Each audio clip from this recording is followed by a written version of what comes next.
ദയവായി ഇന്ത്യയിലെ ആളുകൾക്ക് പരിചയപ്പെടുത്തേണ്ട ഒരു നാമമല്ല. ഇന്ത്യയിലെ ആളുകൾക്കിടയിൽ വളരെയധികം ചർച്ച ചെയ്യപ്പെട്ടിട്ടുള്ള ഒരു പേരാണ്. നമ്മുടെ ഇന്ത്യൻ ജനവിഭാഗങ്ങളുടെ അടിസ്ഥാന വിഭാഗങ്ങളുടെ ഉന്നമനത്തിന് വേണ്ടി അഹോരാത്രം പണിപ്പെട്ടതിൻ്റെ ഒരു വലിയ മുദ്ര സ്വയം ചാർത്തി കിട്ടിയിട്ടുള്ള ഒരു ജീവിതമാണ് ദയാബായിയുടേത്. കേരളത്തിലെ ജനങ്ങൾക്കിടയിൽ ഇപ്പോൾ വളരെ സജീവമായിട്ടുള്ള മുന്നേറ്റമാണ് ദയാബായിയുടെ നേതൃത്വത്തിൽ നടന്നുകൊണ്ടിരിക്കുന്നത്. കാസർഗോഡ് എൻഡോസൾഫാൻ ദുരന്തബാധിതർക്കായിട്ടുള്ള പ്രവർത്തനങ്ങളിലാണ് അടുത്തയിടെ ദയവായി വളരെ നന്നായി ഇടപെടുകയും സംസ്ഥാന സർക്കാരിനെ കൊണ്ട് ചില തീരുമാനങ്ങൾ എടുപ്പിക്കുകയും ഒക്കെ ചെയ്തു. ആ പ്രവർത്തന മേഖലകളിലേക്ക് ഒരു എത്തിനോട്ടം നടത്തി ഒന്ന് വിശദീകരിച്ചാൽ എപ്രകാരം തുടങ്ങാൻ കഴിയും? ഞാൻ 2018 ആദ്യമായിട്ട് കാസർഗോഡ് വന്ന് കയറുന്നത്. ജനുവരി 30 സെക്രട്ടേറിയറ്റിൻ്റെ മുന്നിലൊരു സമരം ഉദ്ഘാടനം ചെയ്യാനാണ് അവിടെയുള്ള ചിലരെന്നെ വിളിച്ചത്. അപ്പം ഞാൻ പറഞ്ഞു, ഞാൻ നേരെ അവിടെ വരുന്നതിന് പകരം ആദ്യം ഇവിടെ വന്ന് എനിക്കൊന്ന് കണ്ട് മനസ്സിലാക്കണം. അപ്പോൾ ഞാൻ 3-4 ദിവസം മുമ്പേ വന്ന് 1-2 ഡേ കെയർ സെൻറ്റർ, പിന്നെ കുറേ കുട്ടികളുടെ വീട്ടിലൊക്കെ പോയി തകർന്നു പോയി. കണ്ടിട്ടും കേട്ടിട്ടും ഇതിൻ്റെ കഥകളെല്ലാം, ഇതിൻ്റെ തുടക്കം ഈ കേരളത്തിൽ ഇതുപോലെയുള്ള വിദ്യാഭ്യാസം എല്ലാം ഉള്ളിടത്ത് ഇങ്ങനെ ജീവശവങ്ങളെ പോലെ വീട്ടിൽ കിടക്കുന്നു കുറേ പേര്, ഒരു ജീവിതമില്ലാതെ എന്നൊക്കെ ഓർത്ത് അന്ന് ഞാൻ പൊട്ടി കരഞ്ഞുകൊണ്ടാണ് എൻ്റെ പേനക്കൂടെ ഒഴുകി വന്ന ഒരു പാട്ട് കരയൂ കരയൂ കേരളമെന്ന് നെറ്റിൽ അടിച്ചു നോക്കിയാൽ ദയാബായി മലയാളം സോങ് എന്ന് അടിച്ചാൽ അത് കിട്ടും. ആദ്യം ഞാൻ കണ്ട അവരുടെയൊക്കെ ഒരു വീഡിയോയും കൂടെ. പക്ഷേ അത് അന്ന് ഞാൻ തിരിച്ചു പോകുമ്പോൾ ട്രെയിനിലിരുന്ന് വില്ലേജിൽ പോയി ഈ പാട്ട് ഞാൻ ഒന്നുകൂടെ ശരിയാക്കിയപ്പം കരഞ്ഞു, ഉറക്കെ കരഞ്ഞു. എൻ്റെ പട്ടികൾ പോലും വന്ന് എന്നെ കെട്ടിപ്പിടിച്ച് കണ്ണുനീര് നോക്കി. അന്ന് ഞാൻ കൂടുതലും കരഞ്ഞു. പക്ഷേ ഞാൻ അന്നേരം ഒരു തീരുമാനമെടുത്ത് എൻ്റെ വില്ലേജിൽ ഇനി ഞാൻ ചെയ്തിരുന്ന വർക്കിൻ്റെ ആവശ്യമില്ല, ഞാൻ എഴുതാം. എൻ്റെ ഓട്ടോബയോഗ്രഫി എഴുതി തുടങ്ങിയ കാലമായിരുന്നു. പക്ഷെ കാസർഗോഡ് കയറിയ പിന്നെ ഞാനൊന്നും എഴുതിയിട്ടില്ല. എങ്ങനെയാലും ഇവിടെ വന്നിട്ട് പിന്നെ ഞാൻ ഒത്തിരി ആലോചിച്ച് ഞാൻ ഓർത്തു, ഇവരെ കണ്ടിട്ട് ഇവർക്ക് ഏറ്റവും കൂടുതൽ കിട്ടേണ്ടത് തെറപ്പി. ഡേ കെയർ സെൻ്ററിലും ഇവരെ വിട്ടും അമ്മമാർക്ക് തൊഴിലുറപ്പിന് പോകും. അതുകൊണ്ട് ഇവരുടെ ജീവിതത്തിൽ ഒരു മാറ്റം വരുന്നില്ല. അപ്പം അങ്ങനെ അന്ന് മുതൽ ഇന്ന് വരെ കിട്ടിയ അവാർഡുകളൊക്കെ ഞാൻ സൂക്ഷിച്ചു വെച്ചു. എനിക്ക് ഇവർക്ക് വേണ്ടിയിട്ട് ഒരു സെൻറ്റർ തുടങ്ങണമെന്ന് വെച്ച്, തെറപ്പിയൊക്കെ കൊടുക്കാവുന്ന, അല്ലെ പാലിയേറ്റീവ് കെയർ. പക്ഷേ 19 ഞാനൊരു നിരാഹാരം നടത്തി. അത് ഒരുപാട് പേര് ലിസ്റ്റിലില്ലായിരുന്നു. പിന്നെ വേറെ കുറേ ഒന്ന് കൂട്ടം ചോദിച്ച ഒരു സ്പെഷ്യൽ ഡോക്ടർ, ഈ ന്യൂറോളജിസ്റ്റ്, അത് ഇന്ന് വരെയും ശരിക്കായിട്ടില്ല. ഇടയ്ക്ക് അപ്പോയിൻറ്റ്മെൻറ്റ് ചെയ്തു, പക്ഷേ അവർക്ക് വേണ്ടിയ സ്കാനിങ്ങിനുള്ള സൗകര്യം ഇതൊന്നുമില്ല. അപ്പം ന്യൂറോളജിസ്റ്റിനെ വെച്ചിട്ടും ഒരു കാര്യമില്ല. ഇങ്ങനെയൊക്കെ ആയിക്കഴിഞ്ഞിട്ട് 2022 ഒക്ടോബർ 2 മുതൽ, ആദ്യം ഓഗസ്റ്റ് 6 ആയിരുന്നു തുടങ്ങി. അന്നേരം ഉരുളുപൊട്ടലും ഇവിടെ ഒത്തിരി സംഭവം കാരണം ഒരു ദിവസം ചെയ്തിട്ട് അത് മാറ്റിയിട്ട് ഒക്ടോബർ 2 മുതൽ 19 വരെ വീണ്ടും സമരം, നിരാഹാരം. പന്തലിടാൻ അനുവദിക്കുന്നില്ല, മഴയത്തും വെയിലത്തും അവിടെ കിടന്നു. അവസാനം 2 മന്ത്രിമാർ വന്ന് അന്ന് ഇതിലെ ഏറ്റവും വലിയ സംഭവം, പോലീസുകാർ every 2nd day or 3rd day ഡോക്ടേഴ്സിനെ കൊണ്ടുവരും. അവർ ടെസ്റ്റ് ചെയ്യും. ഞാൻ ചോദിക്കും, doctor any problem? No, you are perfect എന്ന് പറയും. എന്നിട്ട് ഈ പോലീസ് നിർബന്ധിച്ച് ആംബുലൻസും കൊണ്ടുവന്ന് ലേഡി പോലീസിനെയും കൊണ്ട് എന്നെ എടുപ്പിച്ച് ഇതിലിട്ട് ആശുപത്രിയിൽ കൊണ്ടുപോകും. ആദ്യത്തെ ദിവസം 10 ml ഒരു ഡ്രിപ്പ് തന്ന് എന്നെ വിട്ടു. എനിക്ക് തിരിച്ചു പോരാൻ പൈസയില്ല, ആളില്ല കൂടെ. ആരോ ഇതിൻ്റെ കൂടെ നുഴഞ്ഞു കയറി, എനിക്ക് ഒരു പരിചയമില്ലാത്ത ഒരാളെന്നെ തിരിച്ചവിടെ കൊണ്ടുവന്നു. അങ്ങനെ 5 തവണ എന്നെ കൊണ്ടുപോയി. ഒരിക്കലും എനിക്കൊരു മെഡിക്കൽ പ്രോബ്ലം, ആവലാതിയോ ക്ഷീണമോ ഒന്നുമില്ല, പ്രശ്നമൊന്നും എനിക്ക് തോന്നുന്നില്ല, വേണ്ട എന്ന് പറഞ്ഞുകൊണ്ട് ഒരു തവണ കൊണ്ടുപോയപ്പം എൻ്റെ പേഴ്സ് അവിടെ കിടന്നു. പേഴ്സല്ല, എൻ്റെ പേഴ്സ് പോയി. 70,000 രൂപ. എനിക്ക് ഒത്തിരി ഇമ്പോർട്ടൻ്റ് ആയിട്ടുള്ള ഫോറിൻ നമ്പേഴ്സും അഡ്രസ്സുകളും, അത് ഡയറി പോയി. വേറെ ഒത്തിരി ഇമ്പോർട്ടൻ്റ്, എൻ്റെ റെയിൻ കോട്ട്, അങ്ങനെ കുറേ കൂട്ടങ്ങൾ മോഷണം പോയി. ഇത് പിന്നെ തിരിച്ച് അവസാനത്തെ തവണ ഞാൻ പോയി അന്ന് തന്നെ രാത്രിയിൽ മുട്ടിന് മുഴുവനും നീരായി, കാലനക്കാൻ മേലായ, ഓർത്തോയെ അഡ്മിറ്റ് ചെയ്തു. 5-6 ദിവസം കഴിഞ്ഞ് ഡിസ്ചാർജ് ആയപ്പോൾ എൻ്റെ കാല് നിലത്ത് തൊടത്തില്ല. അകത്തോട്ട് ഭംഗിയായിട്ട് ഞാൻ പോയതാണ്. തിരിച്ചു വരുന്നത് വീൽ ചെയറിൽ.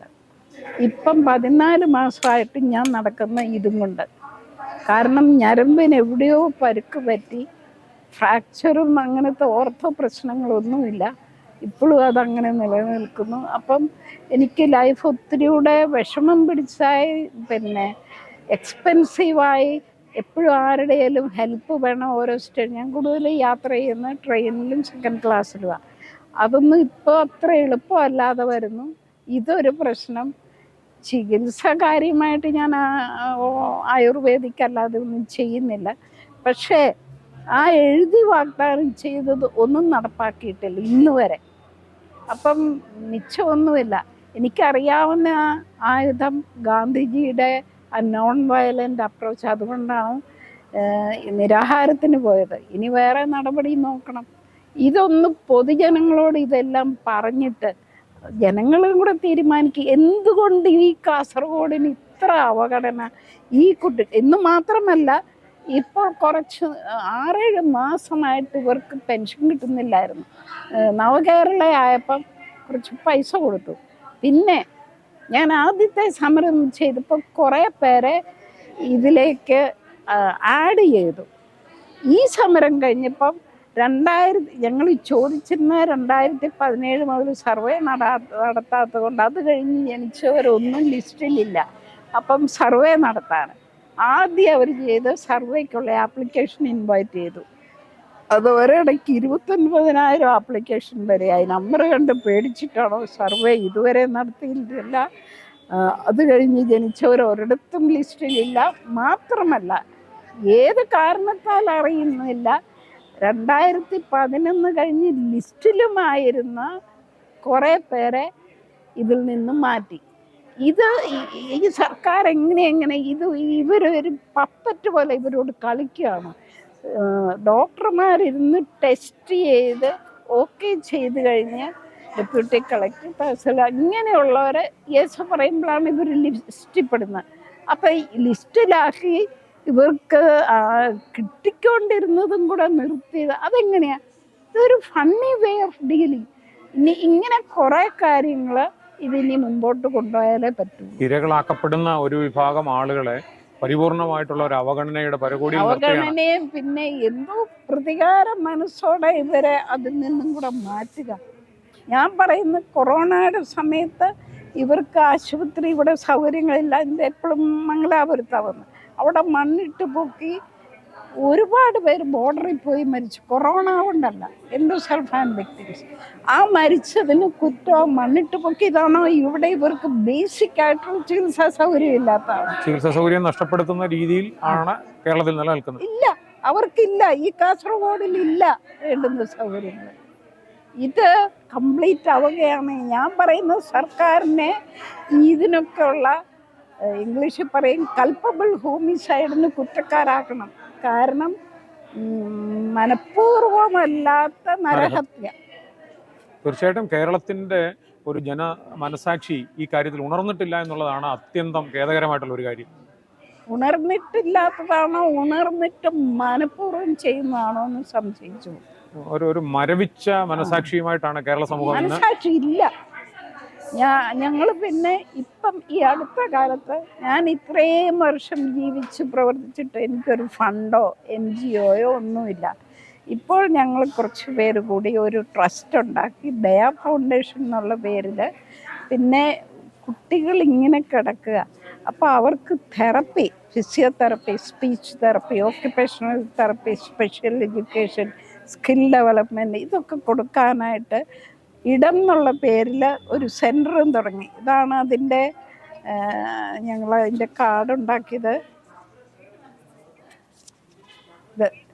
ഇത് വെച്ച് ഞങ്ങൾ അവിടെ ഇവിടെയൊക്കെ കൊടുത്തപ്പോൾ പിച്ചതണ്ടാണ്. ഞങ്ങൾക്ക് ആരും പൈസക്കാരല്ല. ഞാൻ ആ അവാർഡിന് കിട്ടി സൂക്ഷിച്ചു വെച്ച് ഇപ്പോൾ ഒരു വാടക പഴയ ഒരു സ്കൂള് എടുത്താണ് തുടങ്ങുന്നത്. പക്ഷേ ഇത് എങ്ങനെയെങ്കിലും ഇത് നടത്തിക്കൊണ്ടുപോകണം. പിന്നെ ഒരു വണ്ടിയും ഈ സൗകര്യങ്ങൾ കിട്ടിയാൽ വീടുകളിൽ പോയി തറപ്പിക്കൊടുക്കണം. കാരണം ഇങ്ങനെ കൊണ്ടുവരാൻ പറ്റാത്ത കുട്ടികളുണ്ട്. പൊതുസമൂഹത്തിൻ്റെ പണം കൈകാര്യം ചെയ്യുന്ന സർക്കാർ ഇക്കാര്യത്തിൽ അനങ്ങാപ്പാറ നയം സ്വീകരിക്കുമ്പോൾ അതിനെതിരെ കേരള മനസാക്ഷി ഉണരുന്നതിന് ദയാവായുടെ ഇടപെടലുകൾ തീർച്ചയായിട്ടും സഹായിക്കുന്നുണ്ട്.